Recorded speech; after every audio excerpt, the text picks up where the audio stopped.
आपके अपने YouTube channel AB23 knowledge को सब्सक्राइब कर ले और अपने दोस्तों में भी शेयर कर दें, क्योंकि इस चैनल के माध्यम से मैं आपको समय समय पर केंद्र सरकार, मध्य प्रदेश सरकार या अन्य राज्यों की सरकारों के सरकारी नौकरी, गजट, नोटिफिकेशन और विभिन्न अपडेट्स तथा मोटिवेशन संबंधित वीडियो साझा करता रहता हूं, ताकि आप एक भी वीडियो मिस ना करें।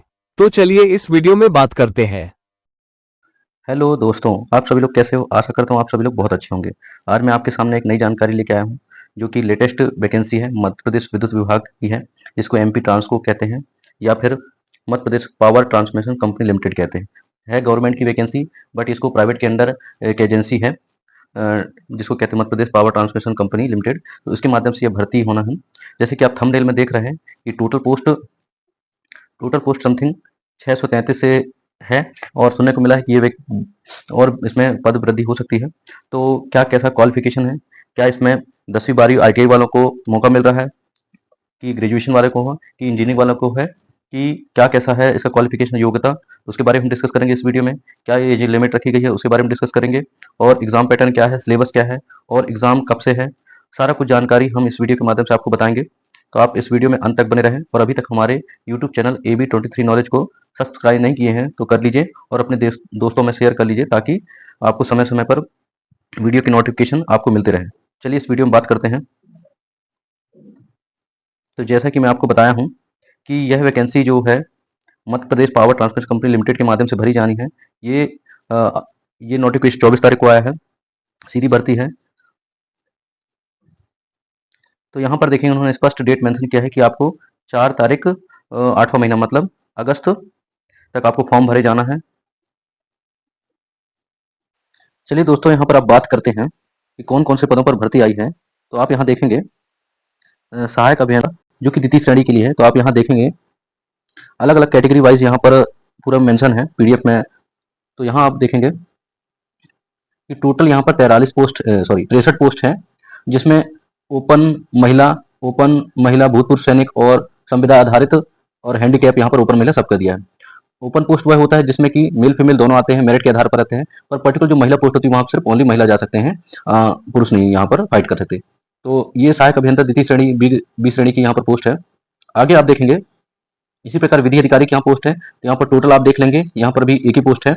और यहाँ पर एक चीज आप देखेंगे, जैसे यहाँ पर मैं यहाँ आगे बता देता हूँ।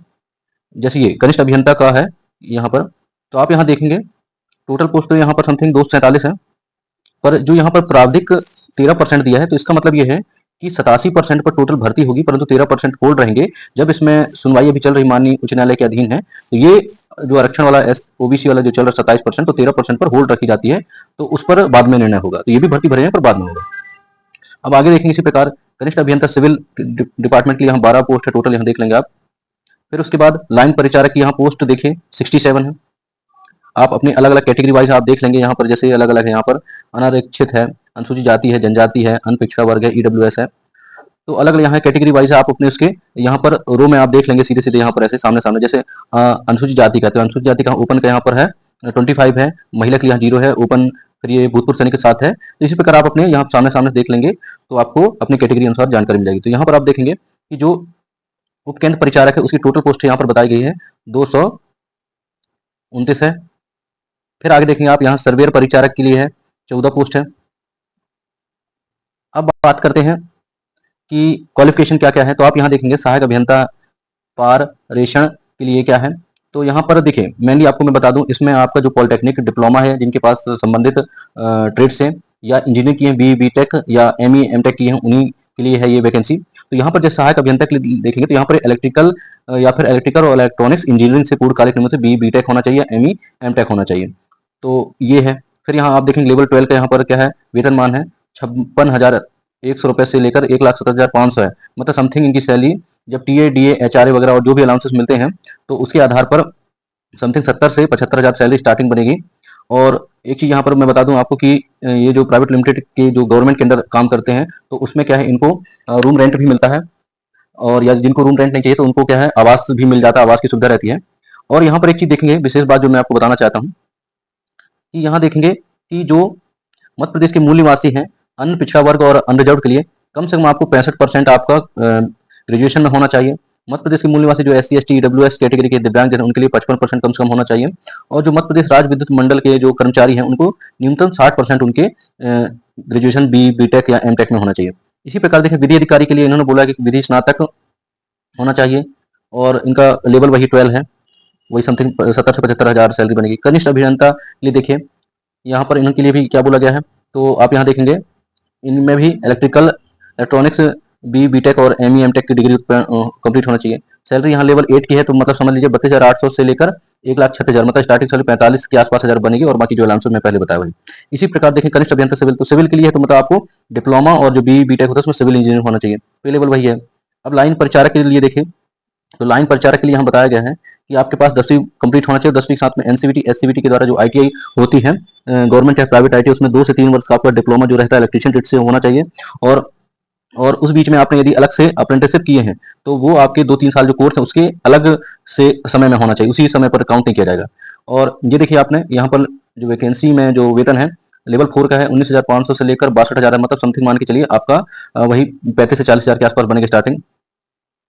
फिर उपकेंद्र परिचारक यहाँ देखिए, इसमें भी सेम वही चीज बोला कि इलेक्ट्रीशियन ट्रेड से आपका ITI होना चाहिए और वही लेवल आपका इसमें वेतन का वही सेम है। सर्वेयर परिचारक में देखें तो इसमें सर्वेयर परिचारक में सर्वेयर पोस्ट होती है ITI में, तो आप वहां से आपका डिप्लोमा डिग्री होना चाहिए और लेवल वेतन वही है। अब बात करते हैं आयु सीमा की, तो यहाँ पर आप देखेंगे स्पष्ट रूप से इन्होंने बताया है कि आयु सीमा जो काउंट होगी वो की 1 जनवरी 2025 से होगी। और यहाँ पर बोला कि न्यूनतम आपकी आयु सीमा द्वितीय श्रेणी के लिए 21 वर्ष होनी चाहिए और तृतीय और चतुर्थ श्रेणी के लिए न्यूनतम 18 वर्ष होनी चाहिए। अब अधिकतम की बात करते हैं, अधिकतम कितनी होनी चाहिए, तो यहाँ पर आप देखेंगे अधिकतम सीमा जो कि पुरुष वर्ग के लिए यहाँ बोला गया है अनरिजर्व और EWS के राज्य के कर्मचारी के लिए कम मैक्सिमम 40 वर्ष होना चाहिए, इससे ज्यादा नहीं होना चाहिए। SC ST के लिए यहाँ पर आप देखेंगे तीसरे नंबर में यहाँ पर 45 वर्ष है और मध्य प्रदेश के मूल निवासी महिला जो भी अनरिजर्व के हैं EWS के उनके लिए 45 वर्ष बोला है।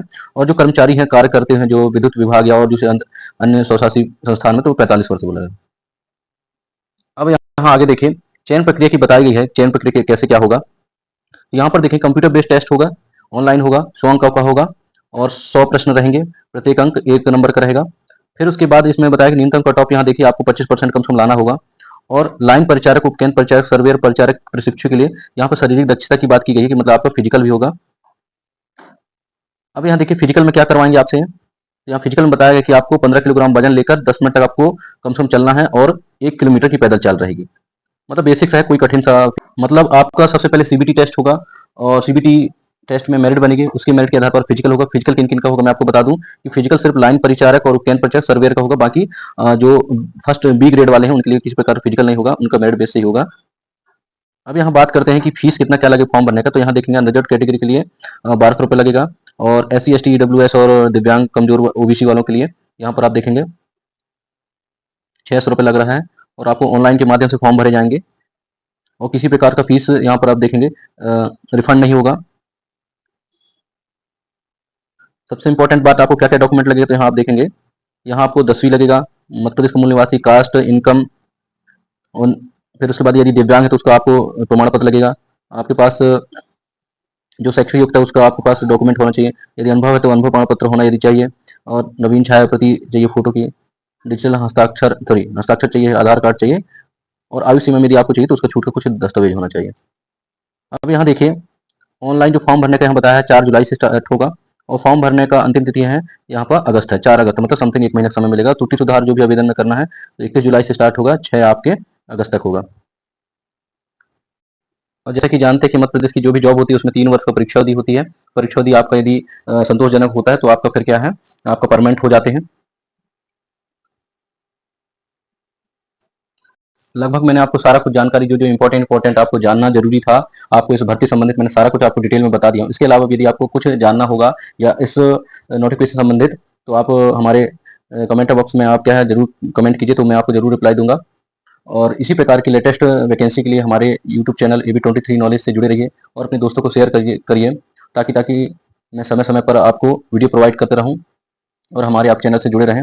जय हिंद, जय भारत, धन्यवाद।